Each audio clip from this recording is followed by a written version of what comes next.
England के हाथों भारत को जो तीसरे टेस्ट मैच में शर्मनाक शिकस्त का सामना करना पड़ा है और भारत की तारीख की ये बदतरीन शिकस्त थी। क्योंकि अमूमन तौर पर हम देखते हैं कि जो इंग्लैंड की पिचें होती हैं वो हमेशा बैटिंग को सपोर्ट करती हैं, और दूसरी बात यह है कि भारत का जो बैटिंग लाइन है वो हमेशा दुनिया भर में बैटिंग के हवाले से मशहूर है कि भारत सबसे ज़्यादा बैटिंग करते हुए दिखाई देते हैं और मुखालिफ टीमों के लिए बैटिंग में काफ़ी ज़्यादा अच्छी मज़ाहमत भी करता है और अच्छी बैटिंग भी करता है। मगर इसके बावजूद जब इंग्लैंड के आगे इनको सिर्फ 193 रन का हदफ था, तो क्रिस वॉक्स और बिन स्टोक के आगे इनका जो बैटिंग लाइन था वो मुकम्मल तौर पर फ्लॉप होता हुआ दिखाई दिया। जहाँ पर हमें लगता था कि जो सबसे बड़ी मज़ाहमत की है वो 3 बंदों ने की है, जिनमें सबसे बड़ी जो मज़ाहमत की है वो रविंद्र जडेजा ने की है, जबकि दूसरी बड़ी मज़ाहमत थी वो की थी राहुल ने, जिन्होंने 39 रन बनाए। इसके अलावा जो तीसरी बड़ी मज़ाहमत थी वो मोहम्मद सिराज के हवाले से थी, मगर इसके बावजूद मोहम्मद सिराज को जो साबिर बशीर ने बोल्ड किया वो काफ़ी ज़्यादा इनकी उम्दा बॉल भी थी और इनको समझ नहीं लगी, जिसकी वजह से ये बोल्ड हो गया। मगर अमूमन तौर पर हम देखते हैं कि जो भारत का बैटिंग लाइन है वो दुनिया भर में मशहूर है कि भारत काफ़ी ज़्यादा मुखालिफ टीमों के खिलाफ एक अच्छी बैटिंग करते हुए दिखाई देते हैं। अगर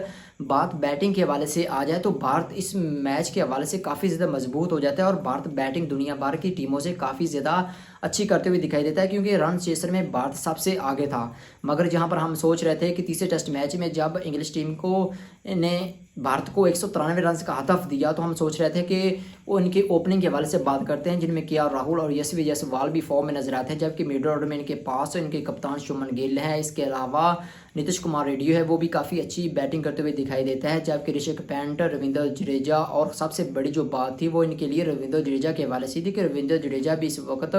इंग्लैंड के टूर पर काफ़ी ज़्यादा फॉर्म में नजर आ रहा था। मगर इसके बावजूद इनकी बैटिंग लाइन थी वो मुकम्मल तौर पर फ्लॉप होगी। हमने दूसरी इनिंग में देखा कि क्रिस वॉक्स की जो बॉलिंग थी वो तवज्जो का मरकज़ थी, जबकि बिन स्टोक क्रिस वॉक्स से भी काफ़ी अच्छी बॉलिंग कर रहे थे। दोनों ने 3-3 विकेटें ली, जबकि जोफर आर्चर के आने से जो इंग्लिश टीम का बॉलिंग कार्ड था वो मुकम्मल तौर पर एक मजबूत दिखाई दिया। मगर जसप्रीत बुमराह के आने से भारत का भी जो बॉलिंग लाइन था वो मजबूत बिल्कुल हुआ है, मगर इसके बावजूद जो भारत का बैटिंग लाइन था वो मुकम्मल तौर पर फ्लॉप होता हुआ दिखाई दिया। इसी हवाले से जो इंग्लिश टीम के साबिक कप्तान नासिर हुसैन ने एक इंटरव्यू में कहा कि भारत को रन चेसर में सबसे ज़्यादा जब अहमियत थी तो वो विराट कोहली के हवाले से थी, और विराट कोहली एक रन चेसर मशीन थी और भारत को अभी वक्त लगेगा विराट कोहली जैसा रन चेसर पैदा करने के लिए। इनकी बात बिल्कुल ठीक है कि विराट कोहली दुनिया भर में काफ़ी ज़्यादा इस बात से मशहूर था कि विराट कोहली दुनिया क्रिकेट का बादशाह था, क्योंकि विराट कोहली जिस तरह की परफॉर्मेंस दिखाता था, जिस तरह की वो बैटिंग करता था, वो तवज्जो का मरकज़ हुआ करती थी। मगर यहाँ पर आज हमने देखा कि भारत को सिर्फ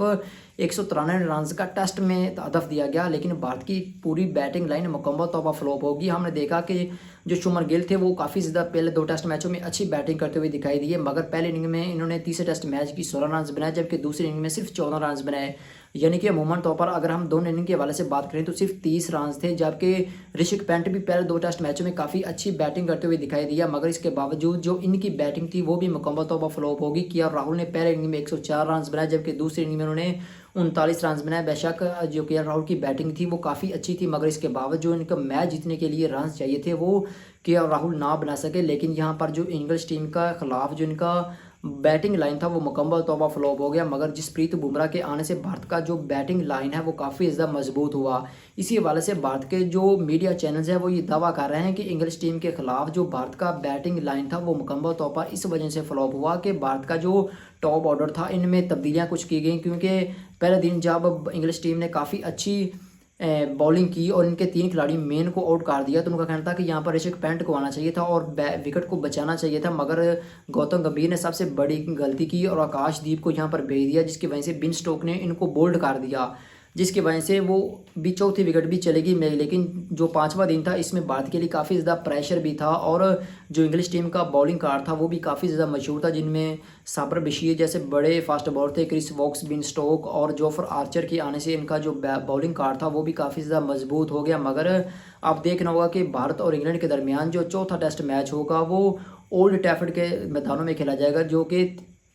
23 जुलाई को ये टेस्ट मैच स्टार्ट होगा। मगर देखना होगा कि अगर इंग्लिश टीम भारत को हराने में कामयाब होगी तो भारत का जो 18 साल टेस्ट जीतने का ख्वाब था वो एक मरतबा फिर चूकना चूर हो जाएगा। मगर बाद में मैच के दौरान भारतीय कप्तान शुभमन गिल ने अपनी गलतियों को सुधारते हुए कहा कि हम चौथे टेस्ट मैच में जब आएंगे तो इन गलतियों पर काबू पाएंगे जो कि हमारी बैटिंग से हुई हैं। लेकिन भारत का जो बॉलिंग कार्ड था वो मुकम्मल तौर पर काफ़ी अच्छा गुजरा और काफ़ी उन्होंने बेहतरीन बॉलिंग भी की।